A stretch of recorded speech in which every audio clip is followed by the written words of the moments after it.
Number कैसे निकालते हैं। ऑक्सीडेशन नंबर के बारे में मैंने ये बोला था कि oxidation number is basically the charge पर एटम।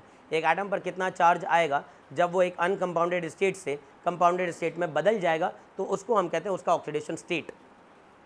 सही है, आसान चैप्टर रेडॉक्स सबने पढ़ा है, सब लोग जान रहे होंगे। तो oxidation state is basically the charge on a single atom. अब चार्ज कब आता है? जब इलेक्ट्रॉनों का लॉस या इलेक्ट्रॉनों का गेन हो जाए। हाँ, शेयरिंग में भी चार्ज आएगा, लेकिन हाइपोथेटिकल चार्ज होगा वो। शेयरिंग अगर हो रही है, बॉन्ड बन रहा है, कोवेलेंट बॉन्ड बन रहा है, तो एक ज़्यादा इलेक्ट्रोनेगेटिव होगा तो एक कम, है ना। मैं किस साइड आ जाओ, दिख जाएगा, ठीक है ना। एक ज़्यादा इलेक्ट्रोनेगेटिव होगा तो एक कम इलेक्ट्रोनेगेटिव होगा। ज़्यादा इलेक्ट्रोनेगेटिव पर एक बॉन्ड की वजह से -1 का चार्ज दे देना, और जो कम इलेक्ट्रोनेगेटिव है एक बॉन्ड की वजह से +1 का चार्ज दे देना।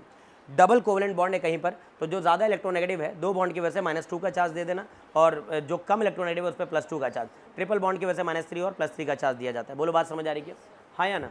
इसी तरह से हमने सारे के सारे रूल्स पढ़े थे। एक बार क्विकली रिवाइज करके हम लोग आगे चलेंगे तो सभी बच्चों को समझ आ जाएगा जो आज से जुड़ रहा है। Rules to calculate oxidation state of an atom. बोलो आ रही बात समझ? किसी भी एटम का ऑक्सीडेशन स्टेट निकालने का रूल है ना। चैप्टर कौन सा चल रहा है जी? रेडॉक्स। अब मैं यूट्यूब पे ये डाल तो रहा हूँ, कुछ बच्चों के है ना कमेंट ये आ रहे हैं, वो 11वीं वाले रहे होंगे, सर एटॉमिक कब पढ़ाओगे? क्योंकि वो स्कूल की तैयारी कर रहे हैं, तो जाहिर सी बात है पहले चैप्टर के बाद क्या आ जाता है?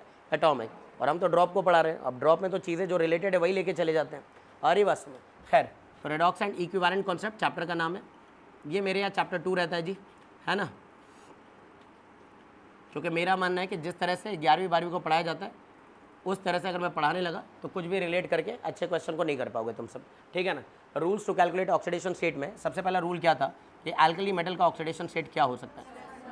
हाँ, एल्कली मेटल्स किसी भी कंपाउंड में ऑक्सीडेशन स्टेट कितना रखते हैं? +1, ठीक है ना। हाँ, जो लोग इस वीडियो को देख रहे होंगे प्लीज़ पहला वीडियो देख करके आए आप लोग, ठीक है ना।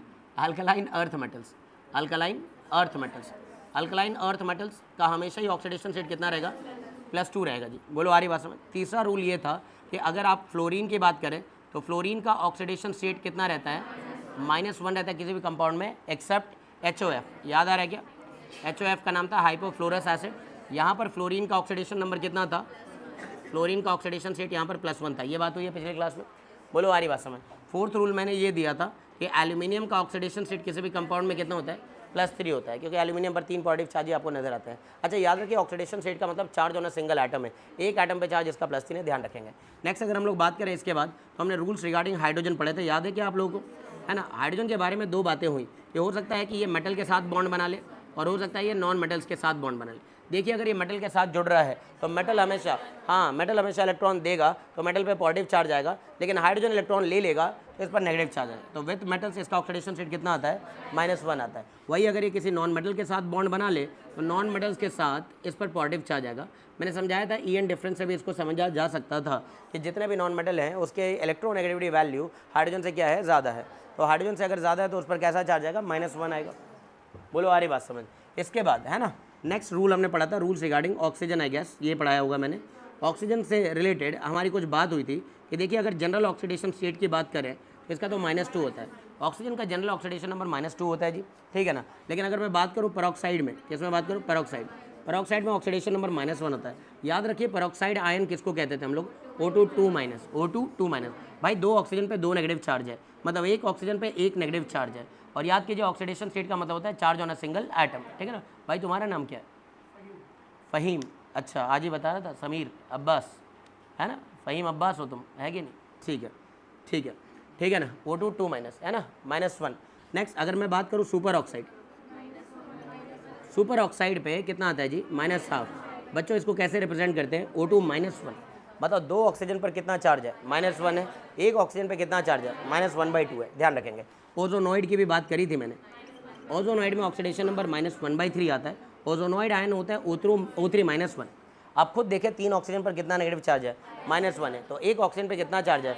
-1/3 है। इसके बाद हमारी बात हुई थी कि कुछ ऑक्सीफ्लोरो कंपाउंड्स भी होते हैं। अगर ऑक्सीफ्लोरो कंपाउंड्स हैं तो इनमें देखिए फ्लोरीन से बॉन्ड बना रहा होगा ऑक्सीजन। ऑक्सीफ्लोरो कंपाउंड का मतलब ऑक्सीजन और फ्लोरीन का कंपाउंड। फ्लोरीन के साथ ऑक्सीजन जुड़ रहा है, फ्लोरीन ज़्यादा इलेक्ट्रोनेगेटिव होता है, तो फ्लोरीन पे तो नेगेटिव चार्ज आएगा, मतलब कि ऑक्सीजन पे पॉजिटिव चार्ज आएगा। तो इसमें ये पॉजिटिव ऑक्सीडेशन स्टेट दिखाते हैं, और खास करके ये 2 एग्जाम्पल आपको अक्सर नज़र आ जाएंगे। भाई एक फ्लोरीन का चार्ज होता है -1, तो 2 पर तो -2 का चार्ज आया, तो ऑक्सीजन का चार्ज +2 आ गया। एक ऑक्सीजन एटम पे +2 का चार्ज है, तो ऑक्सीडेशन स्टेट हम लोग +2 कहेंगे OF2 में। लेकिन यहाँ अगर हम देखें तो देखिए एक फ्लोरीन का तो -1 होता है, पूरी दुनिया जानती है, तो 2 फ्लोरीन पर -2 है, तो ऑब्वियसली 2 ऑक्सीजन पे +2 है और हर ऑक्सीजन पे +1 है। O2F2 में ऑक्सीजन का ऑक्सीडेशन स्टेट कितना होता है? +1 होता है। ये 2 पॉपुलर एग्जांपल्स होते हैं, इनका ध्यान रखेंगे। मैंने ये भी बताया कि अगर आपके पास पर एसिड है या परऑक्सो एसिड्स है, पर एसिड या परऑक्सो एसिड, तो भाई साहब परऑक्सो एसिड में ऑक्सीजन एटम का ऑक्सीडेशन स्टेट कितना आने वाला है? -1 तो आएगा। मतलब परऑक्सो एसिड में ऐसा नहीं है कि सारे के सारे ऑक्सीजन -1 वाले होंगे, there will be some oxygen in -2 and the rest oxygen can be in -1 oxidation state as well. अब कितने आते हैं इसका एक ट्रिक भी दिया था कि बाई चांस आप ऑक्सीडेशन नंबर निकालेंगे उस कंपाउंड में सेंट्रल एटम का, तो वो उसके मैक्सिमम से भी ज़्यादा चला जाता है। मैक्सिमम से ज़्यादा जहाँ पर भी ऑक्सीडेशन स्टेट आ जाए सेंट्रल एटम का, तो समझना कि वहाँ पर कुछ ऑक्सीजन -1 वाले, सारे ऑक्सीजन -2 वाले नहीं। इस पर अभी और बात करेंगे डिटेल में आगे भी, ठीक है जी। नेक्स्ट इसके बाद ऑक्सीजन के रिगार्डिंग रूल्स के बाद 7 आ गया था। रूल नंबर 7 क्या था कि किसी भी आयंस का जो ऑक्सीडेशन स्टेट है वो चार्ज हो। सो आयंस के लिए बोला गया कि आयंस का ऑक्सीडेशन स्टेट सर चार्ज होता है। देखो मैं मैग्नीट्यूड नहीं लगा रहा हूँ, because oxidation state can be negative, can be positive, can be 0, can be fractional, हो सकता है। हाँ ये भी सही बात है कि फ्रैक्शनल अगर ऑक्सीडेशन नंबर आ रहा है तो वो एवरेज है, क्योंकि एक एटम कभी भी फ्रैक्शन में इलेक्ट्रॉन ना तो लूज करेंगे ना तो गेन करेंगे। बात समझ रहे? तो आयंस का चार्ज के बराबर होता है। कोई पूछे Na+ का ऑक्सीडेशन नंबर क्या है? सर +1। Mg2+ का ऑक्सीडेशन नंबर क्या है? +2 है ना। Cl- का ऑक्सीडेशन नंबर क्या है? -1 है। O-2 का कितना है? -2। एक ही एटम है, एक ही एटम का चार्ज बताना है जब ऑक्सीडेशन सेट बोले तो, लेकिन वो बेवकूफ़ बना दे तो मैं azide ion N3-, azide ion में नाइट्रोजन का, तो भाई यहाँ 3 नाइट्रोजन पे -1 है, तो एक नाइट्रोजन पे -1/3 है, तो यहाँ ऑक्सीडेशन सेट -1 तो मत ही टिक कर देना, क्योंकि 3 नाइट्रोजन पे टोटल चार्ज कितना है? -1 है, तो एक नाइट्रोजन का कितना आ जाएगा भाई? टोटल से डिवाइड कर देना भाई, -1 तो 3 का चार्ज है ना, तो एक का कितना हो जाएगा? -1/3। बात समझ आने लगी तो बताओ। उसी तरह से मैंने बोला था कि अगर O2 -1 लिख रहा है, -½ आएगा। O2 -2 लिख रहा है, हाँ, तो यहाँ पर थोड़ा सा सतर्क रहिएगा आप लोग, ये मत मेरा रूल लगा दीजिएगा सर ने बोला था कि आयंस पे तो जो चार्ज होता है वही होता है ऑक्सीडेशन नंबर। अरे ऑक्सीडेशन नंबर के पहले डेफिनेशन मैंने यही लिखवाई है डे 1 पे, और सबसे पहले कि it is charge on a single atom, charge on a single atom, तो एक सिंगल एटम पर चार्ज निकालना है। बोलो बात समझ आ रही क्या? ठीक है जी। अब नेक्स्ट आगे चलेंगे हम लोग, ठीक है ना। नंबर 8 आयंस के बाद मैंने बोला था रेडिकल्स। अगर आपके पास रेडिकल्स हैं तो भैया रेडिकल्स में एक से ज़्यादा एटम होंगे, तो उन सभी एटमों के सभी ऑक्सीडेशन नंबर को जोड़ करके चार्ज के बराबर आ जाना चाहिए। बात हुई थी हमारी कि मान लीजिए आपके पास सल्फेट रेडिकल है, I made you write some of the name of the popular radicals, right, ठीक है ना। तो सल्फेट में हमारे पास एक सल्फर 4 ऑक्सीजन है, तो सल्फर का ऑक्सीडेशन नंबर मान लीजिए फॉर एग्जांपल X है, और 4 ऑक्सीजन का -2 हो गया, एक का -2 तो 4 का 4 × -2, और इसको इक्वेट 0 से मत कर दो, क्योंकि इस पूरे रेडिकल पे कितना चार्ज है? -2, सो आप इसको -2 से इक्वेट करेंगे, x की वैल्यू +6 निकालेंगे। Similarly you can go for carbonate. Carbonate radical में you want to calculate the oxidation number of carbon, so let it be x and the 3 oxygen has the oxidation state of 3 × -2। बोलो आ रही बात समझ? ठीक है ना। And this will be equated to what? -2। इसको -2 से आप इक्वेट कीजिए, आपको आंसर मिल जाएगा। फॉस्फेट की अगर हम लोग बात करें तो इसमें फॉस्फोरस का मान लीजिए कितना है? x। 4 ऑक्सीजन का अगर हम लोग निकाले तो it is 4 × -2 is equals to क्या? -3। यहाँ से आप निकालेंगे तो +5 आ जाएगा। बोलो आ रही बात समझ? तो इस तरह से कोई भी रेडिकल दे रहा है तो उसमें एक से ज़्यादा एटम होंगे। बोलो आ रही बात समझ? तो आपको जितने भी एटम दिख रहे हैं उन सभी के ऑक्सीडेशन स्टेट को जोड़ करके चार्ज के बराबर रख देना है। चार्ज नेगेटिव भी हो सकता है किसी रेडिकल पे, चार्ज पॉजिटिव भी। फॉर एग्जाम्पल मैंने यहाँ पर अभी नेगेटिव वाले एग्जाम्पल दिए, डाइक्रोमेट हो सकता है, this ion is known as dichromate, आपको नाम पता होना चाहिए, है ना, this is a dichromate ion. Similarly अगर CrO4 2- है, so this is called chromate ion, so this is chromate, this is dichromate। अगर आपको नहीं पता था प्लीज़ नाम लिखते चलेंगे, ठीक है ना, या वीडियो को पॉज कर करके लिख लेंगे। MnO4- का नाम है परमैंगनेट। क्या नाम है? परमैंगनेट। MnO4 2- का नाम है manganate, manganate. So this is manganate, this is permanganate, this is chromate, this is dichromate. बात समझ आ रही क्या? हाँ, कीप ऑन राइटिंग अगर बीच में कुछ भी है, हालांकि क्लास में ही फेयर नोट्स बनाने की अनुमति नहीं है, बट स्टिल आप देख लीजिए इसमें। तो अब अपने को क्या निकालना है? 2 क्रोमियम दिए हुए हैं, क्रोमियम का ऑक्सीडेशन स्टेट निकालना है। एक का x मान लो तो 2 का 2x हो जाएगा। सही बात है, समझ आ रहा है तुम्हें, है ना। क्या नाम है? सोनिया, ठीक है ना। नीट पहले दिया है, फर्स्ट ड्रॉप है, 12वीं करी है अभी इस साल। कहाँ से? अच्छा, तो थोड़ी दिक्कत आ सकती है, लेकिन समझने की पूरी कोशिश करना है, ठीक है ना। ओके, 2x + 7 × -2 = -2, ये इक्वेशन बना रहा हूँ मैं, ठीक है ना। अपने पास कितने ऑक्सीजन है? 7। एक ऑक्सीजन का कितना चार्ज होता है -2, तो भाई 7 ऑक्सीजन का कितना चार्ज, 7 × -2 -14 हो जाएगा। इसको आप इक्वेट कीजिए, x की वैल्यू +6 निकाल के लाएंगे आप, है कि नहीं? इतना समझ आ रहा है जो मैं बोल रहा हूँ वही आंसर आएगा, ठीक है ना। अब क्रोमियम एक ही है, नहीं पता x मान लो, 4 ऑक्सीजन का 4 × -2 इक्वल टू -2, यहाँ से भी +6 आता हुआ आपको नजर आ रहा है, जगी समझ आ रहा है तुम्हें, ठीक है ना। अब Mn की बात करें तो Mn का मान लो x, 4 ऑक्सीजन का 4 × -2 इक्वल टू -2 प्लस -1, तो इसका +7 आ गया जी। और आपको पता भी हो तो मैंगनीज हाईएस्ट से हाईएस्ट +7 तक जा सकता है। बच्चों एक बात हुई थी हमारी कि मैक्सिमम ऑक्सीडेशन स्टेट कैसे देखा जाए, तो मैक्सिमम ऑक्सीडेशन स्टेट देखने के लिए किसी भी एटम के पास कितने वैलेंस इलेक्ट्रॉन है ये देख लो, है ना। किसी के पास अगर 6 ही वैलेंस इलेक्ट्रॉन है लूज़ करने को तो वो +6 तक ही जाएगा, किसी के पास 5 वैलेंस इलेक्ट्रॉन है लूज़ करने को तो वो +5 तक जाएगा। तो at least you must have an idea कि किस एटम के आउटर मोस्ट शेल में कितने इलेक्ट्रॉन है। इसको जानने के लिए पीरियोडिक टेबल पे थोड़ा बहुत कमांड है तो जल्दी लिख पाओगे, या फिर आपको कॉन्फिगरेशन लिखना आना चाहिए। क्या लिखना आना चाहिए? कॉन्फिगरेशन। पीरियोडिक टेबल में अगर आपको पता चल जाए कि आपका एलिमेंट ग्रुप नंबर 15 का है तो ग्रुप 15 के पास 5 ही वैलेंस इलेक्ट्रॉन होते हैं। बोलो आ रही बात समझ। अगर आपका एलिमेंट ग्रुप 16 का है तो उसके पास 6 वैलेंस इलेक्ट्रॉन है। अगर आपका एलिमेंट ग्रुप 17 का है तो 7 वैलेंस इलेक्ट्रॉन है ना। मैं चलता फिरता दिख रहा हूँ उसमें, ठीक है ना। अच्छा ठीक है ना। नेक्स्ट, अगर मान लीजिए आपका कोई एलिमेंट ग्रुप नंबर 12 का है,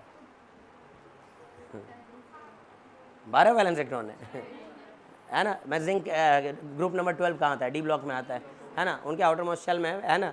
वैसे तो देखो 3D वाले पेयर्ड होते हैं तो आप जान रहे कि उनको निकालना इतना आसान नहीं होता है, तो 4s से ही थोड़े बहुत इलेक्ट्रॉन निकाले जा सकते हैं। चलो वो ट्रांजिशन मेटल वाले ग्रुप में जाएंगे, हम डी ब्लॉक में जाएंगे तो वहाँ पर ऑक्सीडेशन सेट का क्या लॉजिक होता है वो हम पढ़ेंगे। कि आप नहीं जानते कि transition metal cations can show more than one oxidation state, they show variable oxidation state, है ना। So reason is because of difference in configuration and difference in slight difference in the energies of the 4s and 3d subshell। मैं किसी और chapter में जाके बात कर रहा हूँ लेकिन ये सारी बातें आपस में रिलेटेड है। आप केमिस्ट्री पढ़ने आए हैं तो सारे लॉजिक पता होने चाहिए। आ रही बात समझ। कहा जाता था कि डी ब्लॉक के एलिमेंट वेरिएबल ऑक्सीडेशन स्टेट दिखाते हैं, तो भाई क्या रीज़न है? Because of almost similar energy of the 4s and 3d, मतलब ns एंड n-1d सबशेल। अगर एनर्जी गैप दो सबशेल में बहुत कम है तो अगर एक में से इलेक्ट्रॉन निकालना आसान था तो दूसरे में से भी निकालना लगभग आसान ही रहेगा, क्योंकि उन दोनों में एनर्जी का अंतर ज़्यादा नहीं है। खैर ये सारी बातें वहाँ की अभी देखते हैं।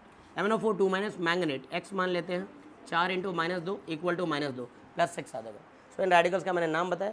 4 रेडिकल और बहुत काम किया आपके लिए, ClO4-, ClO3-, ClO2-, ClO-। If you remember the name let me know what is the name of this one. Perchlorate. इसका नाम क्या है? परक्लोरेट। इसका नाम है chlorate, perchlorate, chlorate, chlorite, hypochlorite. एक रेडिकल की लिस्ट है ना, मैं फॉरवर्ड कर दूंगा। 11वीं में कोई मुझसे पढ़ा होगा 2 साल पहले तो उनके भी ग्रुप में ये गया होगा, ठीक है ना। चलो कोई बात नहीं। हाँ तुम्हारे ग्रुप में बहुत पहले ये गया होगा, आप है ना ये लिस्ट चाहो तो फॉरवर्ड भी कर सकते हो, हालांकि एडमिन लॉक लगा है ग्रुप पे, ठीक है ना। अब इधर देखेंगे। हाँ तो क्लोरीन का पता करना है, x मान लो 4 का हो जाएगा, 4 × -2 इक्वल टू -1। यहाँ पर देखेंगे तो x + 3 × -2 equal to -1, x + 2 × -2 equal to -1। Equation समझ आ रहा है तो बता दो, बोलो। और क्लोरीन का x मान लो, ये तो थोड़ा इंपॉर्टेंट ही है, कई बार नज़र भी आएगा आगे, है ना। हाइपोक्लोराइट, क्या नाम है जी? हाइपोक्लोराइट, ITE है ना। ओके तो x + 1 ऑक्सीजन का चार्ज -2 इक्वल टू -1। आप इधर ऑक्सीडेशन नंबर तो निकाल ही लो, x की वैल्यू आ रही है +7, यहाँ 2 कम, है ना। देखो एक ऑक्सीजन का कम होना, 2 चार्ज का कम होना, ये तो समझ भी रहोगे, क्योंकि एक ऑक्सीजन जो है खुद -2 ला रहा है तो दूसरे पे +2 ला रहा होगा। बोलो हाँ या ना। तो इस वाले पर कितना हो जाएगा? x की वैल्यू है +3 और यहाँ पर x की वैल्यू है +1। खैर तो ये कुछ रेडिकल्स का ऑक्सीडेशन स्टेट निकालने का तरीका बता दिया था। प्लीज़ ध्यान रखिएगा। एक बार और मैं सारे रेडिकल्स का नाम लिख रहा हूँ। Sulphate, carbonate, phosphate, dichromate, chromate, permanganate and manganate, perchlorate, chlorate, chlorite, hypochlorite. 2 radical और इस चैप्टर में बहुत फेमस है, उनको भी लिख दूं मैं, S2O3 2- एंड S4O6 2-, है ना। The name of this radical is thiosulphate. Thiosulphate आपको पता होना चाहिए, बिकॉज लैंग्वेज बेस्ड क्वेश्चन भी आते हैं कि what will be the change in oxidation number when thiosulphate converts to tetrathionate. अब बच्चा यहाँ घबरा गया, मेरे को तो थायोसल्फेट नहीं पता, मेरे को तो टेट्राथायोनेट नहीं पता। तो ऐसे ऐसे क्वेश्चन मैं टेस्ट में बना दूंगा कि मतलब टफ लगने लगेगा। तो हमें कहीं पे भी कमी नहीं छोड़नी है। हाँ माना कि आपके बेसिक्स कमज़ोर हैं, लेकिन जैसे जैसे मैं बताऊँ तुम काम करने को तैयार हो जाओगे तो उस पर काम किया जा सकता है। तो थायोसल्फेट है ये पहला वाला, क्या जी? थायोसल्फेट। सल्फर का निकालना है तो 2x + 3 × -2 इक्वल टू -2, और यहाँ 4 सल्फर हैं तो 4x, 6 ऑक्सीजन है तो 6 × -2 equal to -2। Now find out the value of x from here, you will get +2, right? यहाँ से +2 आ रहा है, आप निकाल के देख लीजिए ज़रा, ये -2 है, यहाँ से गया +6, मिला के हुआ +4, 2x = +4, x = +2। नेक्स्ट यहाँ से देखिए आप लोग, ये हो गया -12 तो +10, x की वैल्यू 2.5 है, x की वैल्यू क्या है 2.5, x की वैल्यू 2.5 है। बोलो मेरी बात क्लियर है, हाँ या ना। तो ये हमने यहाँ पर कुछ रेडिकल्स देख लिए, प्लीज़ इनको लाइटली मत लेना, ये रेडिकल्स ना पता होने का नुकसान होगा आपको। हम आगे चलते हैं, यहाँ से लेक्चर आगे बढ़ाते हैं।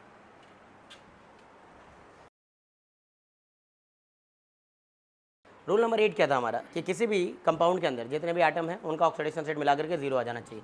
बोलो आ रही बात समझ। तो sum of oxidation state of all the atoms in a compound must be what, compound मतलब बेसिकली न्यूट्रल रहोगा वो, है कि नहीं। फॉर एग्जांपल आपसे KMnO4 बोल दिया गया, अब मैं तुम्हें बता दूं चाहे KMnO4 का निकालो चाहे MnO4- का निकालो, चार्ज ही तो बैलेंस करने के लिए ये पोटेशियम आया है। और क्यों आया है, चार्ज ही बैलेंस करने के लिए आया है, क्योंकि पहले MnO4 पे कितना चार्ज था -1, अरे तो उसी को बैलेंस करने के लिए K+ आया हुआ है। बोलो आ रही बात समझ, ठीक है ना। तो यहाँ पर भी ऑक्सीडेशन स्टेट निकालना है तो आप पोटेशियम का 1 लेके चलो, मैंगनीज का x लेके चलो और 4 × -2 = 0 कर दो। So what you will get is +7 again, वहाँ पे भी +7 आया था। बोलो आ रही बात समझ, हाँ है ना, कहीं गलती है तो बताओ, ठीक है ना। अब अगर मान लो आपके पास K2MnO4 है, अब देखो तुम्हें याद हो तो MnO4 पे कितना चार्ज था -2, मैंगनेट था, उसका नाम मैंगनेट था। अब पोटेशियम से मैंने चार्ज बैलेंस कर दिया है तो पोटेशियम मैंगनेट कहोगे तुम, तो यार ये 2 पोटेशियम भी तो उसी चार्ज को बैलेंस करने को आए हैं, तो इसका ऑक्सीडेशन नंबर यहाँ भी नहीं बदलेगा। तो 2 क्यों लिखा, 2 पोटेशियम का टोटल चार्ज +2 है, मैंगनीज का है x और 4 ऑक्सीजन का 4 × -2 = 0, x की वैल्यू है +6, कोई दिक्कत है ना। एक और कंपाउंड, अच्छा मान लो ये 2 पोटेशियम की जगह मेरा दिमाग ख़राब, मैंने कैल्शियम लगा दिया तो क्या ही हो गया सर, आप एक कैल्शियम से +2 का चार्ज बैलेंस कर रहे हो, या 2 पोटेशियम मिलकर +2 का चार्ज बैलेंस कर रहे हैं, तो क्या सेंट्रल एटम का ऑक्सीडेशन स्टेट बदलेगा, नहीं बदलेगा। ये कैल्शियम मैग्नेट है, again the answer will be +6। बोलो आ रही बात समझ। सो इस अकेले के कैल्शियम का चार्ज कितना होता है, +2 होता है, वो तो फिक्स है सर। तो मैंगनीज का x हो गया, 4 ऑक्सीजन का 4 × -2 = 0, x की वैल्यू अगेन व्हाट +6। इस बात को आप लोग दिमाग में बैठा लीजिए कि अल्टीमेटली एक यूनिट का चार्ज पता है ना, तो लेफ्ट वाला तो बस आगे मतलब कटायन या अनायन, जनरली S ब्लॉक के कटायन और S ब्लॉक के अनायन उनका वेरिएबल ऑक्सीडेशन स्टेट तो होता नहीं है, तो वो चार्ज ही तो बैलेंस करने आए थे, तो इसलिए उनको कई बार हम स्पेक्टेटर आयंस कहते हैं। क्या कहते हैं, स्पेक्टेटर आयंस। वो स्पेक्टेटर हैं क्योंकि उनका ऑक्सीडेशन नंबर बदलता थोड़ी है, वो देखने को आए हैं बेसिकली। बोलो आ रही बात, स्पेक्टेटर का मतलब क्या बोलते हैं, ऑडियंस जो देखे। बोलो आ रही बात समझ। तो ये चार्ज को बैलेंस करने के लिए बस आया हुआ था, सेंट्रल एटम का तो आप इसके जरिए निकाल सकते हैं। खैर अब इसको मैं चाहूँ कैसे भी, अच्छा अब कई बार एक फ़ायदा क्या मिलता है, अगर आपको एक अनायनिक पार्ट का पता है तो आप कटायनिक पार्ट का भी गेस कर सकते हो।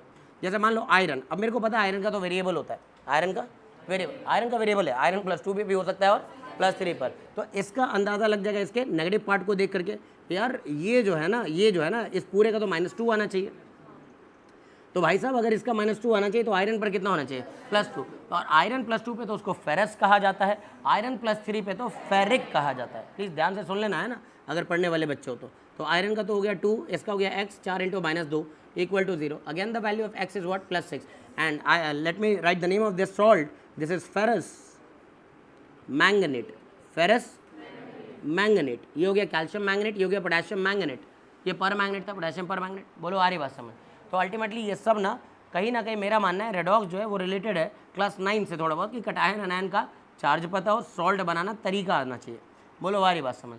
अब हो सकता है मैं इसको कुछ ऐसा लिख के दे दूँ, Fe2MnO4 होल 3, अब इसमें बच्चा डरने लगता है, ये क्या आ गया भाई, अरे भाई आयरन +3 पे भी जा सकता है, इस पूरे यूनिट का चार्ज मुझे याद है -2 होता है, तो भाई ये इधर गया ये इधर आ गया, ये तो सुनेगा सॉल्ट ऐसे तो बनता है क्रिस क्रॉस करके, नहीं सुना ये सब। आयरन पर कितना चार्ज आएगा, +3, है ना। सोनिया नहीं समझ आ रहा, मुझे लग रहा नहीं आया समझ, कौन सी बात नहीं, यहाँ तक समझ आया, बताओ। ये वाली बात नहीं समझ आई। देखो तुमने बचपन में सीखा होगा, ठीक है ना, कि अगर ऐसा कोई सॉल्ट है ना, चलो इस पर भी काम करते हैं, तो ए पर कितना चार्ज है 3+ और बी पे कितना चार्ज है -2, सुना है क्या, चार्जेस ऑपोजिट जाते तभी तो क्रॉस मल्टीप्लाई। क्या हो गया, किस बात के लिए, नहीं ये डिस्कस कर रहा हूँ तो, अरे नहीं अब तो सब चल रहे हैं, तो वो तो मैं खुद ही देख लूँगा क्या हटाना है नहीं हटाना है, ठीक है ना। नेचुरल रूप ही जाने दो, नेचुरल रूप में तो खैर दूसरे तो गाली बकने लगेंगे, ठीक है ना, नेचुरल रूप में तो सर डांटते ही रहते, ठीक है। चलो दुनिया ही फेक है तो मैं भी उसमें, ठीक है ना, थोड़ा सा ज़्यादा ही रियलिस्टिक हो जाता हूँ। A2B3 ये समझ गया क्या, जल्दी बताओ। अब अगर मान लो हमारे पास AB2 टाइप का सॉल्ट है या हमारे पास A2B टाइप का सॉल्ट है, हमारे पास AB3 टाइप का सॉल्ट है, हमारे पास A3B टाइप का सॉल्ट है, तो ये सब तोड़ना आना चाहिए अपने को। AB2 में क्या हो जाएगा, A पर कितना चार्ज है 2+, और B पर कितना चार्ज है -1, ये तो सबको ही पता होना चाहिए। बोलो आ रही बात समझ, है ना। इसमें इसको कैसे तोड़ोगे, A पर तो +1 होना चाहिए और B पर कितना होना चाहिए -2, तभी ये फॉर्मूला बन पाएगा। ये कैसे बनेगा जी, A पर कितना चार्ज है +3 और B पर कितना चार्ज है -1, ये कैसे टूटेगा, A पर है +1 और B पर है -3। बोलो आ रही बात समझ, इन मतलब इनके कराने के पार्ट को तो पहचानना आना चाहिए अपने को। बोलो आ रही बात समझ। अच्छा एक चीज़ और बताऊंगा, देखो इसमें चार्ज ज़रूर बैलेंस है, चार्ज ज़रूर बैलेंस है पर मोल्स नहीं बैलेंस है। सर ये क्या बोल रहे हैं आप, यहाँ कितने ए कितने दिख रहे हैं, तो भाई इस कंपाउंड से 3 कटायन आने चाहिए, अभी तुमने एक ही लिखा है, तो तुम इसका कोएफिशिएंट 3 लिख दोगे तो तुम्हारे दिमाग चल जाएगा हाँ अब ये सही हो गया। 3 एक पर कितना चार्ज था, एक कटायन पर +1, तो 3 का मिल के टोटल चार्ज और नेगेटिव चार्ज, तभी तो ये न्यूट्रल हुआ है। ऐसे कैसे न्यूट्रल हो जाएगा, 1:1 में तो ये न्यूट्रल नहीं हो पाएगा। तो कहीं ना कहीं मैं तुम्हें सिखा रहा हूँ कि कैसे किसी सॉल्ट को तोड़ के कटायन और अनायन लिखते हैं। इसीलिए इसी टॉपिक को जब तुम पढ़ोगे सोल्यूशन चैप्टर में तो कहोगे इस कंपाउंड का n फैक्टर 4 है। वैन टॉप फैक्टर सुना है, वैन टॉप फैक्टर, तो भाई उसमें यही तो करना होता है, पूरे कटायन अनायन में तो तोड़ो इसको।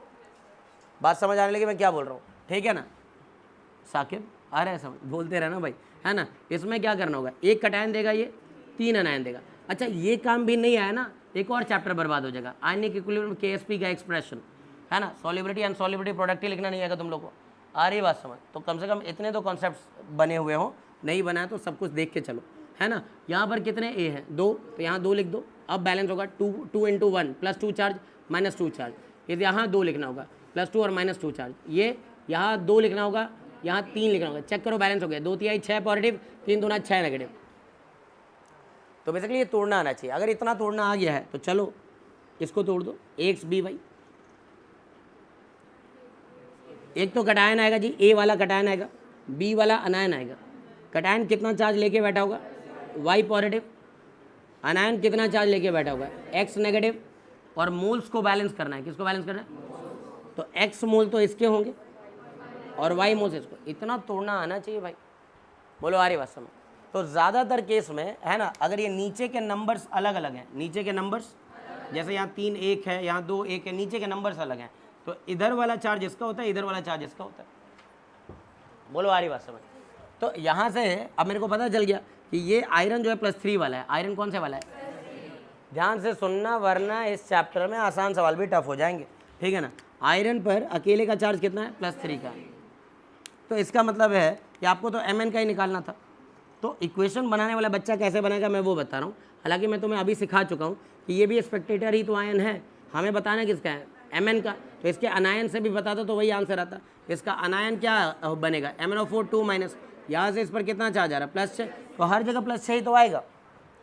बहुत चालाकी करोगे तो जल्दी जल्दी आंसर निकाल लोगे, अगर थोड़ा दिमाग चला लोगे। कि इसका कोई काम ही नहीं था यार, इसमें बताना है ना, और ये अनायन के अंदर है ना, अनायनिक पार्ट में है। किसमें है, अनायनिक, तो हम अनायनिक पार्ट से निकाल लेंगे, क्यों हम टोटल सॉल्व करें।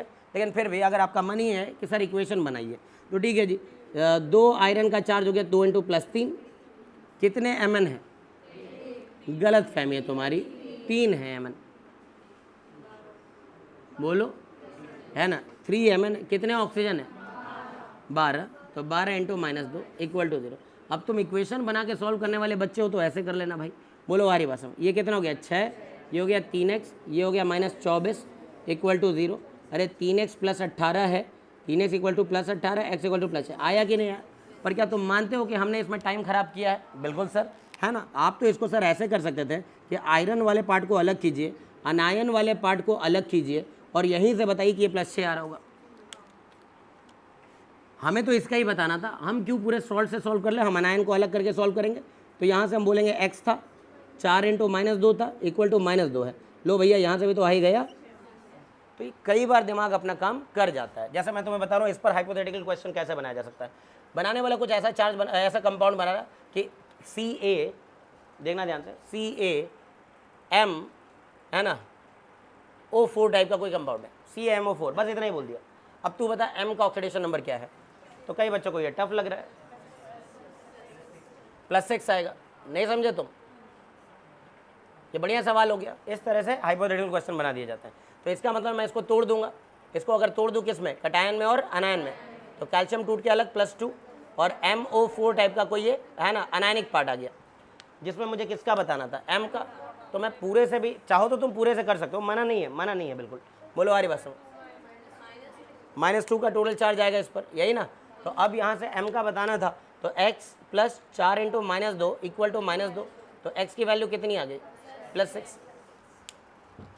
समझ रहे हो मेरी बात को। अगर मान लो मैं एक और हाइपोथेटिकल कंपाउंड बना रहा हूँ K2M2O6, अब इसमें कह रहा है कि बता दे इसका क्या है, ठीक है ना, तो ये भी बन जाएगा। बोलो है कि नहीं। M2O6 पर नेट चार्ज कितना आएगा, M2O6 पर नेट चार्ज कितना आएगा, -2 आएगा। अरे एक पोटेशियम +1 का चार्ज लाएगा तो 2 पोटेशियम +2, तो यहाँ पर ये 2 पोटेशियम को तो तुम अलग कर दो, कोई दिक्कत है ही नहीं, यहाँ से निकाल लो भाई। 2x + 6 × -2 = -2। नहीं आ रही बात समझ। तो 2x की वैल्यू कितनी है, +10। अरे बोलो 12, और ये इधर जाएगा तो x की वैल्यू कितनी आ गई, +5। अब भी नहीं आ रहा क्या समझ, आ रही बात। इस तरह का कोई ना कोई एक हाइपोथेटिकल टाइप का कंपाउंड बना के देता है, जिसमें आपको या तो केटायन का पार्ट पता हो या तो अनायन का पार्ट पता हो, वहाँ से आप अपने आप गेस कर लोगे। बोलो आ रही बात समझ। जैसे एक और बना देता हूँ, Na(M3O6 M3O4 का होल ट्वाइस है ना, यहाँ इधर 3 रख लो, चलो इधर, उसे कोई मतलब नहीं, वो तो हाइपोथेटिकल कंपाउंड बना रहा हूँ मैं। और यहाँ मान लीजिए आपका Al है। अब इसमें पूछ रहा कि M का कितना है, कैसे किया जाए इसको। एल्यूमिनियम तो चलो अलग हो गया होगा, कितने चार्ज से, +3 से। अब बताओ इस पर कितना चार्ज आ रहा है, M3O4 पे कितना चार्ज आ रहा है, कुछ -3 कहेंगे, वो गलत कह रहे हैं। -3 भी कहने वाले बैठे हैं बैच में, मैं जान रहा हूँ, लेकिन बेटा 3 यूनिट है ना एक। अच्छा ऐसे बात करते हैं, ऐसे बात करते हैं, क्या मैंने यही बताया था, ये वाला चार्ज इसका होगा, तो इधर क्या छुपा हुआ 1, तो 1 चार्ज किसका है, M3O4 का। एक तो ये तरीका, चल ऐसे नहीं आया, ऐसे सोच, एक एल्यूमिनियम कितना चार्ज ला रहा है, +3 ला रहा है ना, तो ये जो पूरा 3 यूनिट है ना, 3 यूनिट है, 1 यूनिट है कि 3 यूनिट है, M3O4 के कितने यूनिट है, 3 यूनिट है, तो इसका अकेले का +3 है, तो 3 यूनिट पे -3 है। अरे नहीं समझ आ रहे, 3 यूनिट पे -3 है, तो 1 यूनिट पे -1 है। ऐसे भी तो सोच सकते हो, इसीलिए कह रहा हूँ कि सॉल्ट को ब्रेक करना आ गया तो ऐसे सवाल जो तुम्हें जनरली टफ लगते हैं वो टफ नहीं है। बोलो आ रही बात समझ। अब इसको आप लोग सॉल्व करेंगे, 3x + 4 × -2 = -1, तो 3x = +7, x की वैल्यू +7/3, एवरेज आ गया, कोई बात नहीं है। समझ गया क्या, बोलो है कि नहीं। तो मेरे ख्याल से ये रूल्स जो मैं पढ़ा रहा हूँ उससे आप रिलेट कर पा रहे हैं कि कैसे करना होता है। बोलो बात समझ आ रही क्या। पेज नंबर 2 है आज का, फोटो ले।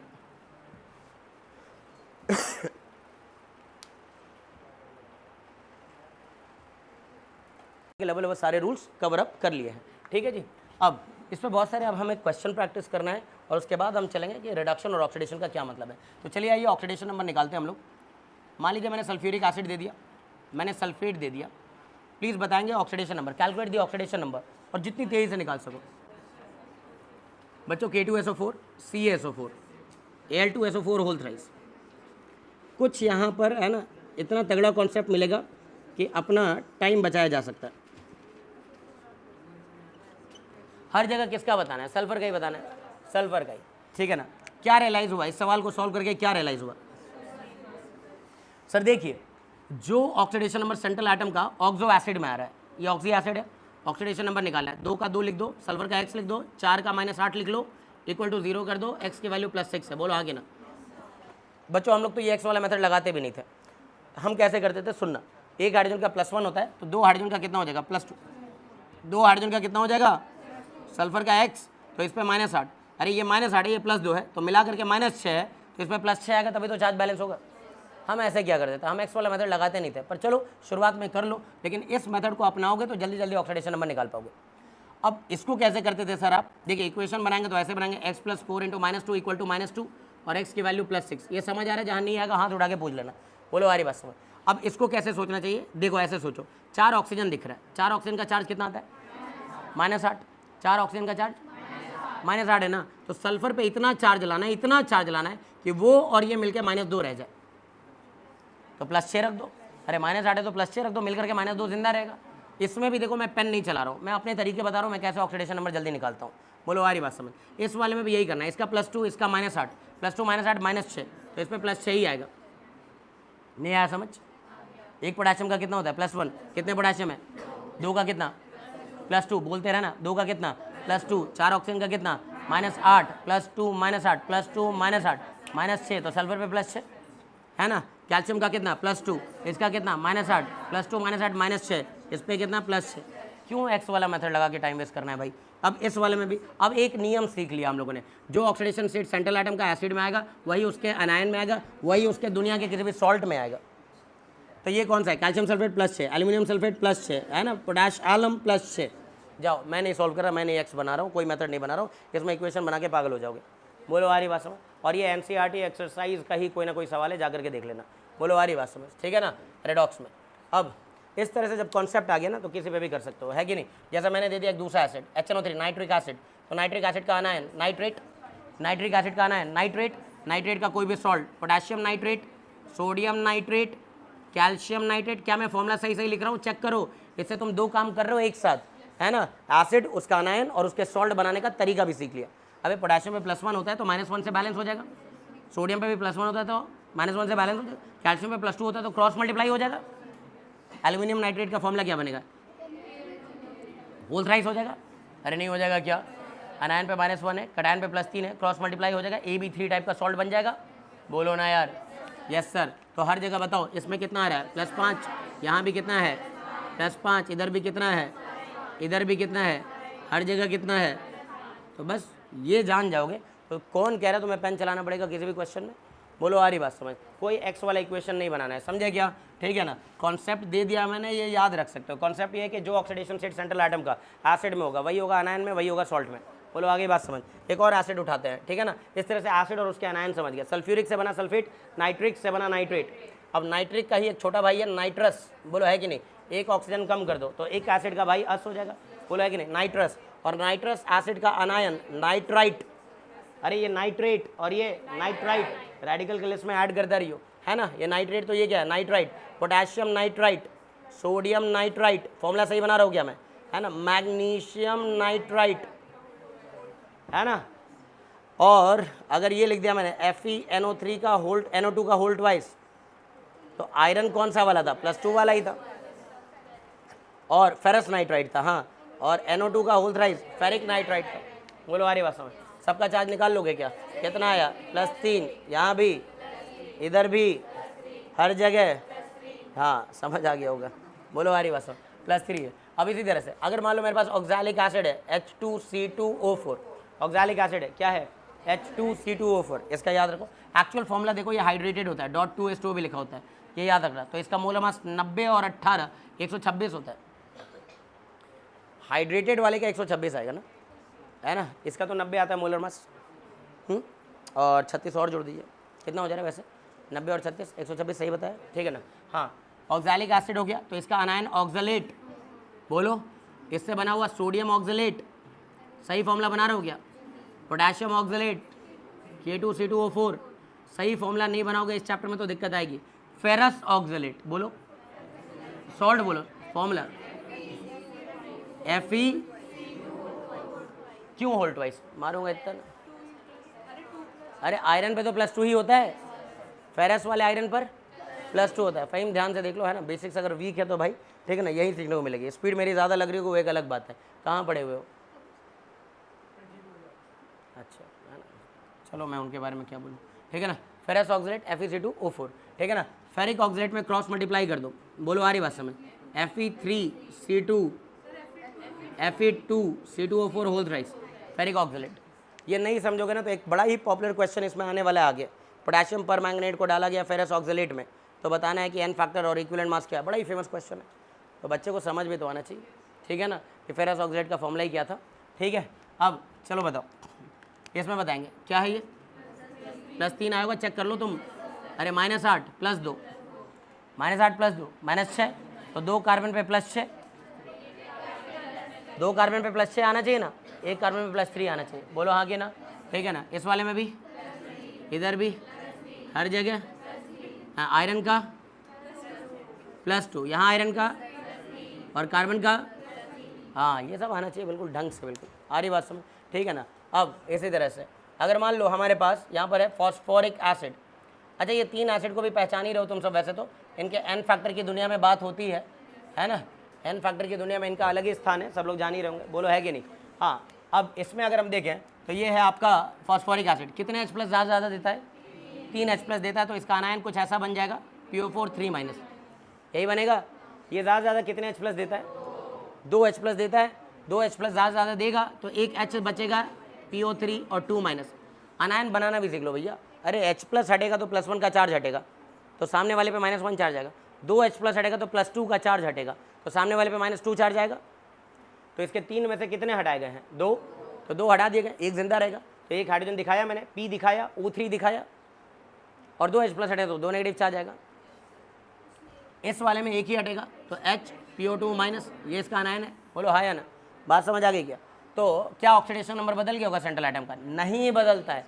ऑक्सो एसिड में हाइड्रोजन हटाने पर ऑक्सीडेशन स्टेट नहीं बदलता है, रीज़न ये क्योंकि वो हाइड्रोजन सेंट्रल एटम से नहीं जुड़ा था, वो हाइड्रोजन ऑक्सीजन से जुड़ा था, वो हाइड्रोजन ऑक्सो एसिड के स्ट्रक्चर को देखो ना तो तुम्हें दिखेगा वो हाइड्रोजन ऑक्सीजन से जुड़ा है, तो जो हाइड्रोजन हटा वो ऑक्सीजन में चेंज ला सकता है, सेंट्रल एटम में चेंज नहीं ला सकता है। लॉजिकली समझो स्ट्रक्चर से, चलो थोड़ा बहुत समझ आया, थोड़ी बहुत बात नहीं समझ आई तो एक बार देख लोगे तो शायद समझ जाओगे जो मैं कहना चाह रहा हूँ। ये जो तुमने 3 हाइड्रोजन हटाया है वो किससे जुड़े हुए थे, अरे तो इनके चले जाने ना जाने से फॉस्फोरस के आसपास का एनवायरनमेंट थोड़ी बदल रहा है, फॉस्फोरस के आसपास के बॉन्ड्स थोड़ी बदल रहे हैं, तो इसका ऑक्सीडेशन नंबर भी बदलेगा ही नहीं, इसलिए ये नियम लिखा था मैंने। बोलो आ रही बात समझ। ये सेंट्रल एटम ऑक्सो एसिड में जो सेंट्रल एटम का ऑक्सीडेशन स्टेट है वही उसके अनायन में है, वही उसके सॉल्ट में है।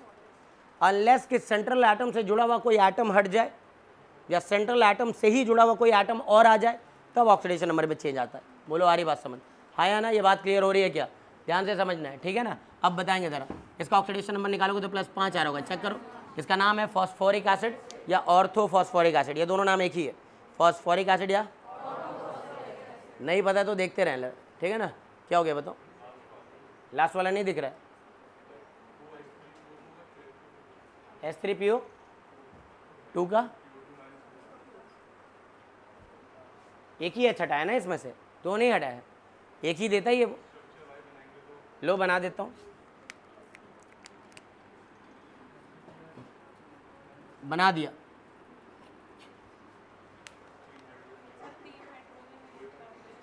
अच्छा उसके स्ट्रक्चर में, हाँ ये बिल्कुल सही है, मेरी गलती है, माय फॉल्ट, हाँ थैंक यू भाई, हाँ थैंक यू, हाँ करेक्शन है, सही है ना। हाँ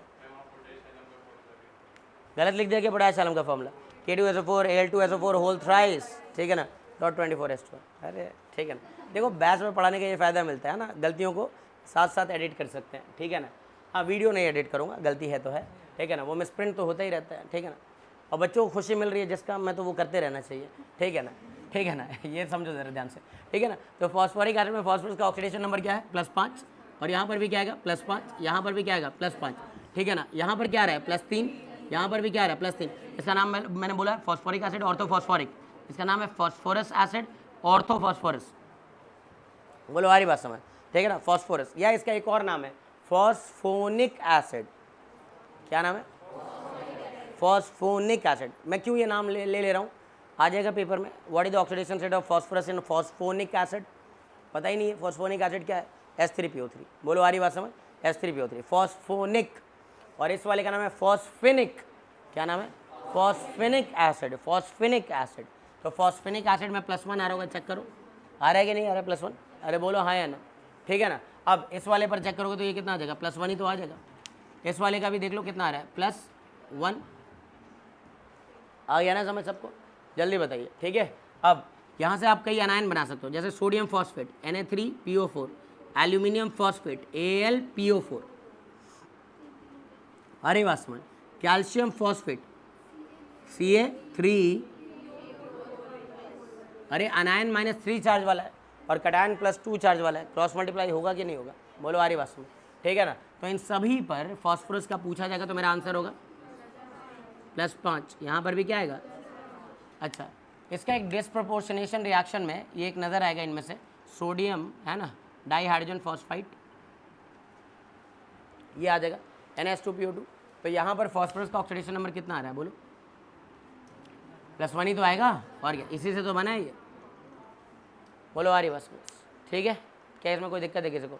ठीक है, मेरे ख्याल से ऑक्सीडेशन नंबर निकालने का तो तरीका हर एक बच्चे को आ गया है।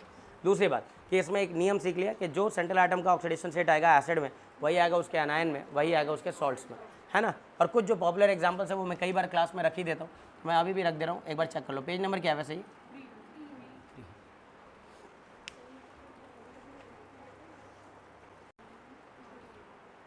एक बार इन अंडरलाइन क्वेश्चंस को ट्राई करेंगे।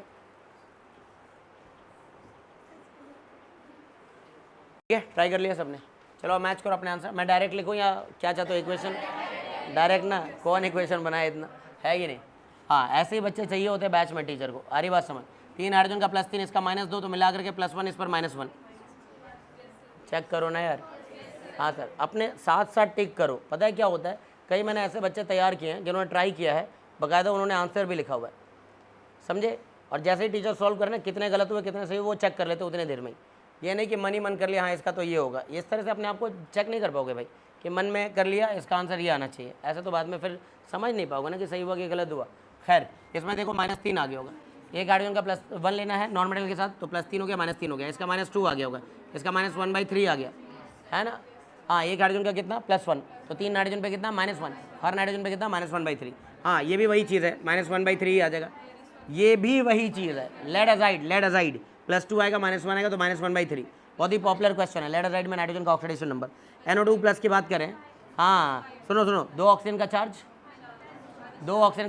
-4, तो नाइट्रोजन पे +5 रखूँगा तब तो +5 और -4 मिलकर +1 जिंदा रहेगा। समझ आ रहा है? वरना जिनको नहीं समझ रहा प्लीज़ एक्स वाले मेथड को कंटिन्यू करें, कोई दिक्कत नहीं है। x + 2 × -2 = +1, ऐसे कर लो, हो जाएगा। आ रही बात समझ? हाँ या ना? बोलना पड़ेगा यार, समझ आया क्या? ठीक है ना। इस वाले में बताना है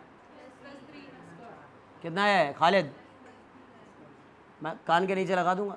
ट्राई किया था कि नहीं किया था? लिखा है कहाँ?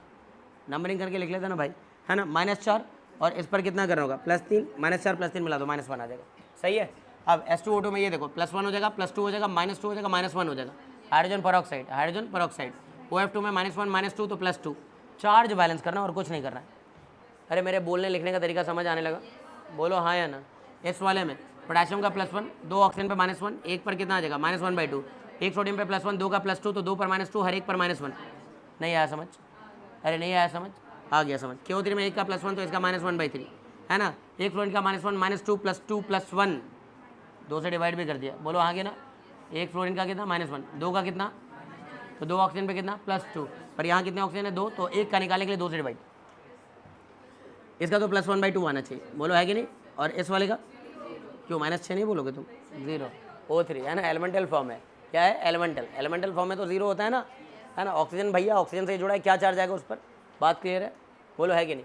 अब H2S में है ना, -2 आ रहा है क्या? इसका 0 एलिमेंटल फॉर्म है, बोलो आ रही बात समझ। अब इस वाले पर इसका हो गया -8, 4 ऑक्सीजन का कितना हो गया? -8, तो इस पर +6 रखो ना यार, +6 -8 मिलकर के -2 जिंदा रहेगा। यहाँ पे थोड़ा सा केयरफुल होकर के इसको कैसे किया जाए सुनना। 3 ऑक्सीजन का कितना चार्ज है? 3 ऑक्सीजन का -6, पर -2 भी है, -2 भी है ना, तो यानी कि 2 सल्फर पे ओवरऑल +4 रहोगा। तुम इस चीज़ को देखो, चार्ज हटा करके ज़रा सोचो, हटा दिया चार्ज, तो 3 ऑक्सीजन पे कितना चार्ज आया? -6। अरे 3 ऑक्सीजन का कितना चार्ज आया? तो 2 सल्फर पे +6 था, लेकिन नहीं 2 माइनस भी है, तो +6 ना लेकर के +4 लो ना, क्योंकि +4 लेंगे तभी तो ये आ रही बात समझ। सही बोल रहा हूँ मैं, है कि नहीं। तो इस पर +2 आया होगा। संदेह हो, डाउट हो, मेरे मेथड पे कमांड ना हो, तो अपने कन्वेंशनल मेथड पे जाओ, CBSE वाले मेथड पे जाओ। 2x + 3 × -2 = -2। जितने भी 11वीं के बच्चे गलती से ये लेक्चर देख रहे हैं, आपसे निवेदन है इस तरह से आप सॉल्व करेंगे तब, नहीं तो स्कूल में एक केवल लिखने के मार्क्स नहीं मिलेंगे 11वीं वालों, ठीक है ना। तुमसे नहीं कह रहा हूँ, तुम लोग तो यही करो भाई, है ना। देखो कितना परसेप्शन बदल जाता है। 11वीं में मैं ही बोलता हूँ ऐसे लिख, और ड्रॉप में मैं ही बोलता हूँ ऐसे मत लिख। तो सर हम करें तो क्या करें, ठीक है ना, बात को समझो। अब यहाँ पर है ना -12 तो 2 की वजह से +10, 6 का -12, लेकिन 2 बाहर है ना, तो हाथ में तुम्हारे -10, तो 4 सल्फर पे +10, हर एक पर +5/2, 2.5 है। अरे 2.5 नहीं आया क्या? हाँ या ना? फ़हीम, तुम्हें समझ आ रहा है ये सब मेथड, है ना? हाँ, तुम्हें समझना पड़ेगा भाई, है ना, क्योंकि कॉम्पिटिटिव लेवल पे पढ़ने आए हो। बाकी तुम्हारे दोस्तों ने बता ही दिया होगा कि कैसे पढ़ाई है यहाँ पर। 4x = कितना? +10, तो x = कितना? +10/4, तो x की वैल्यू कितनी? +5/2, +5/2 +2.5 को कहते हैं। थायोसल्फेट टेट्राथायोनेट में बदला, मेरा सवाल है तुमसे, थायोसल्फेट टेट्राथायोनेट में बदला तो ऑक्सीडेशन नंबर में कितना चेंज आया? +2 से +2.5 पे, 0.5 का, एक सल्फर के लिए। किसके लिए? क्योंकि ऑक्सीडेशन स्टेट किसके लिए होता है? तो हर सल्फर +2 से +2.5 पे गया है, तो हर सल्फर के लिए 0.5 का चेंज है। लेकिन इस कंपाउंड में कितने सल्फर है? तो इन दो के लिए टोटल चेंज तो 1 का है ना जी। अभी नहीं आया समझ? इसी पे हम और ढंग से बात करेंगे, इसको एन फैक्टर बोलते हैं, आगे बात करेंगे, अभी नहीं समझ आया तो ठीक है। मतलब कुछ बच्चे इतने हैरान हो जाते हैं ना समझ आए तो। अबे +2 से +2.5, आधे का चेंज किसके लिए? चेंज एक सल्फर के लिए। पर इस कंपाउंड में कितने सल्फर है? अरे तो 2 के लिए टोटल चेंज 1 का नहीं हो गया क्या? हाँ, अब समझ आने लगा, बात समझ आई? हाँ या ना? इसके लिए बताना ज़रा। अब इसकी अगर ये इसमें कन्वर्ट हो रहा है, ये इसमें कन्वर्ट हो रहा है, तो हर सल्फर का चेंज 2.5 से 2, 2.5 से 2 बोले तो 0.5 का। लेकिन इस कंपाउंड में कितने सल्फर है?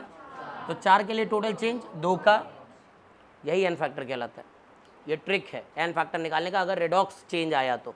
अगर ऑक्सीडेशन या रिडक्शन हो जाए ना, तो वहाँ पर उस कंपाउंड का जिसका एन फैक्टर निकाल रहे हो, उस कंपाउंड में जितने भी एटम्स है सबका चेंज देखा जाता है। जितने एटम है सबका, मैंने बोला है। जैसे एन फैक्टर ना सल्फर का नहीं बोला जाएगा, एन फैक्टर इस पूरे कंपाउंड का बोला जाएगा। तो इस कंपाउंड में मेरे लिए 4 सल्फर है, जिनकी वजह से मुझे चेंज निकालना था। समझे मेरी बात को? और जब इसका एन फैक्टर पूछा जाएगा तो इस कंपाउंड में 2 सल्फर है जिनका चेंज पूछा जाएगा। बोलो आ रही बात समझ? उनके जरिए एन फैक्टर निकालूंगा। थोड़ा सा हिंट दिया मैंने आगे होने वाली बात को, यहीं पे ये बात खत्म नहीं होती है, लेकिन अभी से सोचना सिखा रहा हूँ मैं आपको। +6 आया, +2 आया, +6 आया, +4 आया, चेक कर लो ना अब तो, है ना? हाँ, XeF6 में +6 है ना, कहीं गलत हो जाए तो बता देना, स्पीड में होती है गलतियाँ। ये कितना है? +4, +2, +6, +8, बोलो, है ना? ये 6, 2, 8 +8। नहीं समझ आ रहा मैं कैसे कर रहा हूँ, है ना? 3 ऑक्सीजन का -6, 2 फ्लोरीन का -2, -6 -2 मिलके -8, जेनॉन पे +8।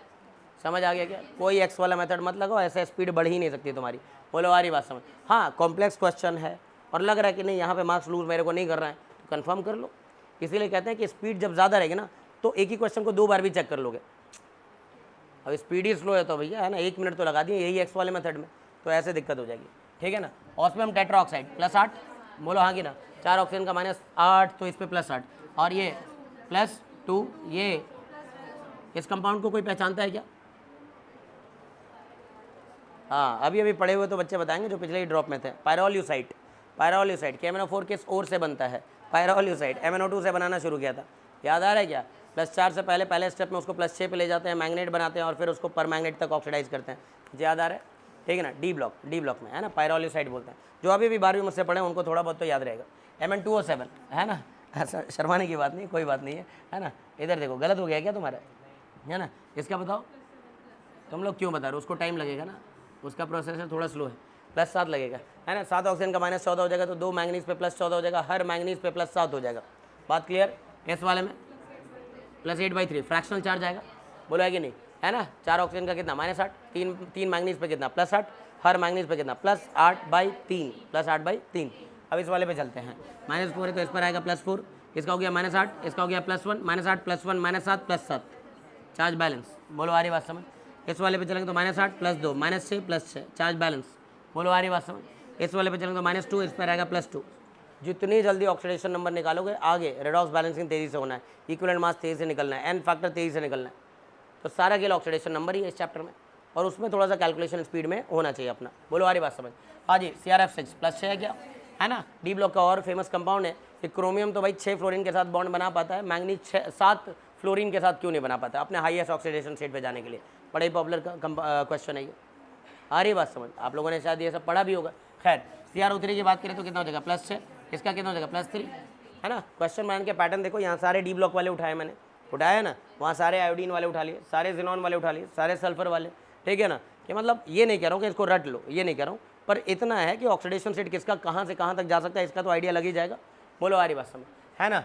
डाइक्रोमेट में बताना है कितना हो जाएगा +6, इसका कितना हो जाएगा +6, इसका कितना हो जाएगा +3। CrI3 भी बड़ा पॉपुलर कंपाउंड है, आगे इसकी जरूरत पड़ने वाली है ना। इसको कोई पहचानता है, इस कंपाउंड को कोई पहचानता है seniors? Chromyl chloride, very good, chromyl chloride, reddish orange vapour, chromyl chloride, है ना। क्रोमाइल क्लोराइड टेस्ट में बनता है ना। किसका टेस्ट किया जाता है? क्लोराइड आयन का, क्लोराइड आयन के टेस्ट में ये बनता है। उसमें पोटेशियम डाइक्रोमेट डालते हैं हम लोग, सल्फ्यूरिक एसिड डालते हैं और कोई क्लोराइड सॉल्ट लेते हैं, तब जाकर के ये कंपाउंड बनता है रेडिश ऑरेंज वेपर। लेकिन इसको कंफर्म करने के लिए कि वो reddish orange vapour chromyl chloride का ही है, ब्रोमीन गैस का नहीं है, क्योंकि ब्रोमीन गैस भी ऐसा ही होता है। इसको फिर बेस में डाल देते हैं, अल्कली में डिजोल्व करते हैं, तब वो येलो कलर के क्रोमेट में बदल जाता है। ये सारा टेस्ट है, क्रोमाइल क्लोराइड टेस्ट है ना। डी ब्लॉक में पढ़ाते हैं हम लोग। ये कितना आ रहा है +6, आ रही बात समझ। CrO5 में कितना आ रहा है +5 है, +10 नहीं बोलोगे, +6। हाँ जी, कुछ समझ आ रहा है क्यों? है ना, नए बच्चे जिनकी पहली क्लास है वो तो कहेंगे +10, हो ही नहीं सकता +10। क्रोमियम के पास 6 वैलेंस इलेक्ट्रॉन है, पर ऑक्सी लिंकेजेस वाली बात याद है? चलो मैं फिर से पूछ लेता हूँ, पिछले लेक्चर को देख लेना तुम सब, है ना। हाँ, कितने ऑक्सीजन -1 वाले? 4। बटरफ्लाई स्ट्रक्चर याद है? चलो एक बार दोबारा रिपीट कर देते तुम लोग तो बस, है ना, यही है ना बटरफ्लाई स्ट्रक्चर। CrO5 के ये स्ट्रक्चर है, बोलो हाँ या ना। हर ऑक्सीजन ये वाले -1 पे -1 पे -1 पे -1 पे -2 पे, सब मिलाकर के नेट नेगेटिव चार्ज -6, क्रोमियम पे चार्ज +6, है ना। 4 ऑक्सीजन -1 वाले, मतलब 80% परऑक्साइड है, 20% ऑक्साइड। ये सवाल हमने पिछले वीडियो में कर लिया, लेक्चर में कर लिया। ये बताओ +7, क्या बात कर रहे हो, +5, है ना। ये क्या है +7, ये क्या है? ये भी खूब दिख जाता है, कितना है? आजकल तो ऑक्सीडेशन नंबर पेपर ना डायरेक्ट क्वेश्चन नहीं आ रहा है कि मतलब एक कंपाउंड दिया इसका ऑक्सीडेशन नंबर बता, ऐसा पेपर नहीं बना रहा। तुम्हारे लिए टाइम टेकिंग पेपर बनने लगा है कि नहीं लगा है? अरे नीट 2025 में देख लो ना, एक ही सवाल में कई कॉन्सेप्ट के सवाल, या एक ही में 4 ऑप्शन और चारों ऑप्शन अलग अलग टॉपिक है, टाइम तो लगना ही है। जैसे एटॉमिक स्ट्रक्चर का क्वेश्चन नीट 2025 का देख लो, है ना। रेडियस भी चेक करना था, एनर्जी भी चेक करना था, हाँ, वेलोसिटी भी चेक करना था। कुछ समझ आ रही बात? खैर, तो कहने का मतलब वो टाइम टेकिंग, तो इसीलिए ऑक्सीडेशन नंबर का भी मैं जब टेस्ट लूँगा ना, तो ऐसे थोड़ी होगा कि एक ही कंपाउंड देकर बोलूँगा इसका ऑक्सीडेशन नंबर बता दे। 4-5 होंगे, अब 4-5 होंगे एक साथ, तो या तो होगा correct sequence of oxidation number, है ना। 5 कंपाउंड दे दिए, एक में +5, एक में -3, एक में +2, एक में -1, तो सही सीक्वेंस ढूंढ ले। आ रही बात समझ? तुमसे काम भी कराना है और ऑप्शन भी, तो इसलिए वो टाइम टेकिंग हो रहा है। मतलब paper can not be said कि टफ है, पर पेपर टाइम टेकिंग है, तो वहाँ पर भी लो स्कोर पे टॉपर डिक्लेयर हो जाता है। बोलो आ रही बात समझ, ठीक है ना। ये या फिर आजकल चलने लगा मैच द कॉलम टाइप का, इधर 4-5 कंपाउंड, इधर 4-5 ऑक्सीडेशन नंबर, बता दे कौन सा किससे मैच कर रहा है, इस तरह के। ये सब टाइम टेकिंग वाली बात है, बोलो है कि नहीं, ठीक है ना। इसमें बताना है IO3- बताना है ना, IO3-, ये भी बड़ा ही फेमस है, नजर आएगा +5 आ रहा होगा।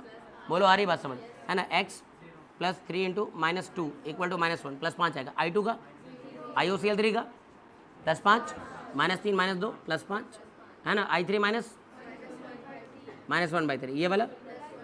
इनके शेप और हाइब्रिडाइजेशन की बात होती है केमिकल बॉन्डिंग में, I3- और I3+ के शेप और हाइब्रिडाइजेशन। कोई अगर बैठा है बच्चा I3- का हाइब्रिडाइजेशन स्टेट बताना चाहेगा?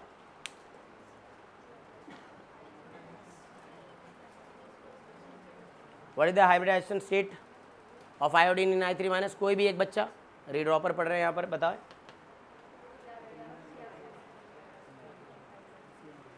कोई भी? चलो, है ना। फॉर्मूला लगा के निकाल रही हो क्या? क्या फॉर्मूला था? चलते हैं, टॉपिक हमारे यहाँ पे चेंज हो रहा है, average and individual oxidation state. अब देखिए इस वाले पार्ट में ना, है ना, कई बच्चों को ऑक्सीडेशन स्टेट, ये सब थोड़ा सा ना अब की बारी देख लेंगे हम लोग, है ना। कैसे अभी नहीं दिख रहा है average and individual oxidation state. तो average and individual oxidation state में उन बच्चों को थोड़ा बेयर करना पड़ेगा जिनको केमिकल बॉन्डिंग नहीं आती है, जिनको स्ट्रक्चर नहीं आता है, बाई चांस। 11वीं में मेरे साथ ये होता है, ठीक है ना। ये कुछ बच्चे मुझसे सेकंड टर्म में, ये बेसिकली चैप्टर हम लोग देखते हैं, या फर्स्ट टर्म के एंड में ये चैप्टर रहता है, तो कई बच्चे ऐसे आते हैं जो मुझसे बॉन्डिंग नहीं पढ़े होते हैं, तो वो कहते हैं सर ये सब याद करना पड़ेगा क्या। लेकिन जिन्होंने बॉन्डिंग पढ़ा होता है, यहाँ पर उनको स्ट्रक्चर पता होता है, स्ट्रक्चर पता है, तो यहाँ पर आप लोग ऑक्सीडेशन नंबर निकाल पाते हो, एवरेज और इंडिविजुअल भी। लेकिन मैं 11वीं को थोड़ी पढ़ा रहा हूँ, मैं तो ड्रॉपर को पढ़ा रहा हूँ, तो उम्मीद है कि सबको ये सब आता होगा जो मैं अभी बताने जा रहा हूँ। एवरेज और इंडिविजुअल का कॉन्सेप्ट तब है जब आपके कंपाउंड में वो एटम जिसका ऑक्सीडेशन नंबर निकालना है वो एक से ज़्यादा संख्याओं में था, एक से ज़्यादा संख्याओं में, तो वहाँ पर उस सेंट्रल एटम का या जो भी एटम है जो रिपीटेड है एक से ज़्यादा बार, उनके एक एक का चार्ज अलग अलग हो सकता है और एवरेज चार्ज अलग हो सकता है। जनरली आप ये जो एक्स वाला मेथड सीख रहे थे इससे आपको एवरेज मिलता है, इंडिविजुअल नहीं मिलता है। तो वहाँ पर क्या किया जाए, अगर वो कोवलेंटली बॉन्डेड कंपाउंड है तो उनका स्ट्रक्चर बनाइए। स्ट्रक्चर बना करके जो मैंने सिखाया कि भाई 2 बॉन्ड है तो 2 बॉन्ड की वजह से -2 +2 चार्ज आएगा, 1 बॉन्ड है तो +1 -1 चार्ज आएगा, लेकिन हाँ इलेक्ट्रोनेगेटिविटी का डिफरेंस होना चाहिए। किसका अंतर होना चाहिए? इलेक्ट्रोनेगेटिविटी का डिफरेंस। जैसे बड़े ही पॉपुलर कंपाउंड उठाऊंगा, इनके बाहर जनरली कुछ पूछा भी नहीं जाता है, कार्बन सब ऑक्साइड। कार्बन सब ऑक्साइड से शुरू करते हैं, फॉर्मूला शायद आपको पता हो, C3O2 होता है। कार्बन सब ऑक्साइड में मान लो आपको है ना ऑप्शन दिख गया, और ऑप्शन देखो, ऑप्शन देख के पता चल जाएगा एवरेज पूछ रहा है कि इंडिविजुअल। अगर ना ऑप्शन में तीन कार्बन है यहाँ पर, तो एक ऑप्शन में 3 ऑक्सीडेशन स्टेट दिया है, 3 दिया है ना, जैसे +3 0 -3 है ना, -2 0 +2 ऐसे बनाया गया है, तो वो इंडिविजुअल पूछ रहा है। लेकिन अगर ऑप्शन है +8/3 +4/3 +1/3 ऐसा, तो वो एवरेज पूछ रहा है। तो ऑप्शन देखे तो पता ही चल जाता है। लेकिन फिर भी ये जो एक्स वाला मेथड है ना, वो एक्स वाला मेथड आपको एवरेज देता है। जैसे 3 कार्बन है, एक का मुझे नहीं पता है, एक्स बोला मैंने, तो 3 का कितना हो गया? 3x। तो यहाँ पर एक चीज़ सुनो, जब तुम 3x बोल रहे हो ना तो तुम अपना दिमाग लगाओ कि तुमने सबका सेम ही मान लिया ना, पर हो सकता है कि तीनों का सेम ना हो, x1 x2 और x3 हो। अरे नहीं समझ रहे हो मेरी बात को। लेकिन यहाँ पर तुम जब ये 3x लिख रहे हो तो तुम क्या कह रहे हो कि तीनों कार्बन सेम ऑक्सीडेशन नंबर पे, यही तो मान के चल रहे हो तुम, है ना? या यूँ कह दो तीनों का सम 3x है, ये भी समझ लेना, क्योंकि सवाल ऐसे घुमा के पूछेगा, कहेगा what is the sum of oxidation state of all 3 carbons. तीनों कार्बन के ऑक्सीडेशन नंबर को जोड़ के कितना आएगा? तो मैं कहूँगा +4 आएगा। ये मेरी बात सही है ना? नहीं समझे? 2 ऑक्सीजन का नेगेटिव चार्ज क्या है? -4। अरे 2 ऑक्सीजन का नेगेटिव चार्ज क्या है? तो तीनों का मिला के पॉजिटिव चार्ज क्या होगा? +4, डेफिनेटली होगा +4। तो मैं कह रहा हूँ कि 3x मिला करके +4 आना चाहिए ना। ये कैसे बना सर? वही x वाले मेथड से, 1 का x तो 3 का 3x, 2 का -2 = 0। तो क्या तुम यही नहीं कह रहे हो कि 3x कितना है? +4। मतलब तुम कह रहे हो कार्बन का चाहे अलग अलग रहा हो, लेकिन इतना कंफर्म है कि तीनों को जोड़ करके +4 आना चाहिए। लैंग्वेज नहीं समझोगे तो आता जाता सवाल गलत करोगे। मैंने इस सवाल को ऐसे भी पूछा है और कईयों ने गलत किया है। What is the sum of oxidation state of all 3 carbon atoms in C3O2। तो या तो जिसको इंडिविजुअल याद है वो वैसे करके चलता है, या इंडिविजुअल नहीं जानने वाला भी सही कर सकता था अगर ये बात पता होती कि 3x की वैल्यू मांग रहा है, x की वैल्यू नहीं मांग रहा। अब यहाँ से तुमने x निकाला, x कितना आ गया? फिर से वही बात आ गई कि x +4/3 है, फ्रैक्शनल चार्ज है। किसी एक एटम पे तो एवरेज चार्ज नहीं आ सकता है, किसी एक एटम पर मतलब फ्रैक्शनल चार्ज नहीं आ सकता है, फ्रैक्शनल चार्ज नहीं आ सकता है। तो ये ज़रूर 3 का क्या है? एवरेज ऑक्सीडेशन नंबर है। This is average of the 3। बोलो आ रही बात समझ? इधर ध्यान देंगे भाई, हमजा नाम है ना, प्लीज़ ध्यान दो। तो तीनों का एवरेज कितना आ रहा है? +4/3। एवरेज मतलब टोटल नंबर ऑफ एटम से डिवाइड किया गया। एक बात बताओ, एवरेज ऑक्सीडेशन नंबर कैसे निकाला जाएगा? Sir sum of oxidation state of all atoms, जितने भी आपके पास एटम है उनके ऑक्सीडेशन स्टेट को जोड़िए, divided by number of atoms. बोलो हाँ कि ना? यही तो बेसिक फॉर्मूला होना चाहिए। एवरेज तो ऐसे निकाला जाता है, एवरेज किस चीज़ का? ऑक्सीडेशन नंबर का। तो पहले का ऑक्सीडेशन नंबर प्लस दूसरे का प्लस तीसरे का डिवाइड बाई 3। अगर 2 एटम है तो पहले का प्लस दूसरे का बाई 2। 5 एटम है तो पहला, दूसरा, तीसरा, चौथा, पाँचवा, सबका ऑक्सीडेशन नंबर जोड़ करके 5। अरे नहीं आ रही बात है कि नहीं? तो एवरेज का मतलब तो ये होता है, और मैं साबित कर दूंगा ये फॉर्मूला काम कर रहा है। अब देखो, इंडिविजुअल निकालने के लिए अगर कोवेलेंटली बॉन्डेड कंपाउंड है तब तो वहाँ बनाना पड़ेगा स्ट्रक्चर। कार्बन सब ऑक्साइड में 3 कार्बन है और 2 ऑक्सीजन है। ऑक्सीजन तो जनरली टर्मिनल ही होता है, टर्मिनल ही होता है, किनारे पे होता है। ऑक्सीजन 2 बॉन्ड बना के अपनी वैलेंसी पूरी कर लेता है, तो ये ऑक्सीजन भी 2 बॉन्ड बना के अपनी वैलेंसी पूरी कर लेगा। कार्बन 4 बॉन्ड बनाता है, टेट्रावैलेंट होता है, तो यहाँ पर भी डबल होगा और यहाँ पर भी डबल होगा। कार्बन के बारे में आप लोग जानते होंगे कि हाइब्रिडाइजेशन कैसे निकालते हैं। कार्बन के पास अगर 4 सिग्मा बॉन्ड है तो sp3 हाइब्रिडाइज्ड, 3 सिग्मा बॉन्ड है तो, और 2 सिग्मा बॉन्ड है तो इस कार्बन के पास 1 सिग्मा ये 1 सिग्मा ये, तो ये sp हाइब्रिडाइज्ड है। ये दोनों तो पाई हैं। बोलो, इस कार्बन के पास 1 सिग्मा ये भी sp हाइब्रिडाइज्ड है। बोलो आ रही बात समझ? अब इस वाले कार्बन पर भी sp।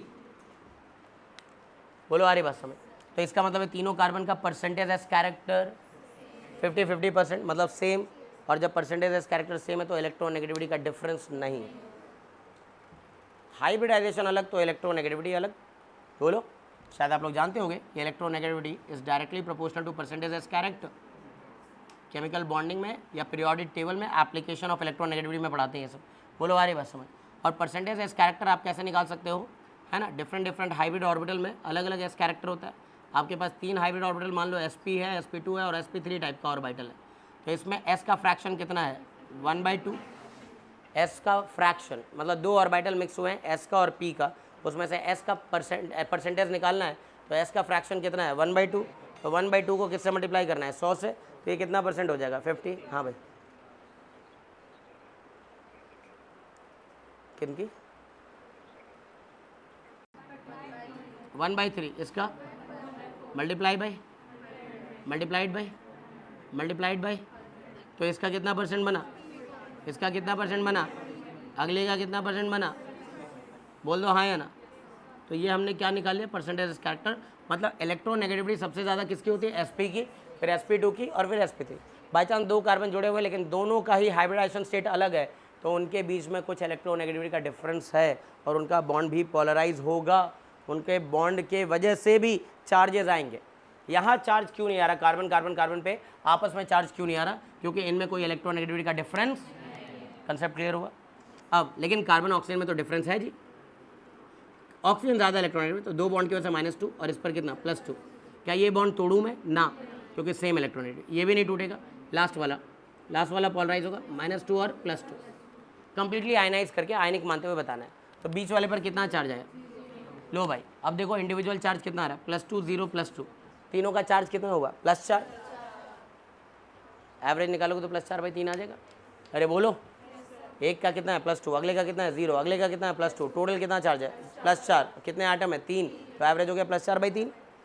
नहीं आया क्या समझ। हाँ, तो इस तरह के आपको एग्जाम्पल्स आने चाहिए। एक और बताता हूँ, बाकी तो हम लोग अगली क्लास में पढ़ लेंगे। Br3O8 है ना, ट्राइब्रोमो ऑक्टा ऑक्साइड। अब इस वाले में अगर चलें तो एक्स वाला मेथड लगाते हैं, तीनों का मैंने सेम मान लिया। देखना इधर ध्यान से प्लीज़, 8 ऑक्सीजन का 8 × -2 = 0, तो यहाँ पे 3x = कितना +16, मतलब तीनों का जोड़ करके नेट चार्ज आना चाहिए था +16 और एवरेज चार्ज आएगा इसका +16/3। कितना आएगा एवरेज +16/3। अब +16/3 का मतलब हो गया कि बेसिकली तीनों को जोड़ेंगे ना तो नेट चार्ज +16 आ जाना चाहिए, तीनों का जोड़ करके नेट +16 आना चाहिए। ठीक है, स्ट्रक्चर बना के देखेंगे। सर 3 ब्रोमीन है सेंट्रल आइटम, तो ये तो आपस में जुड़े ही होंगे।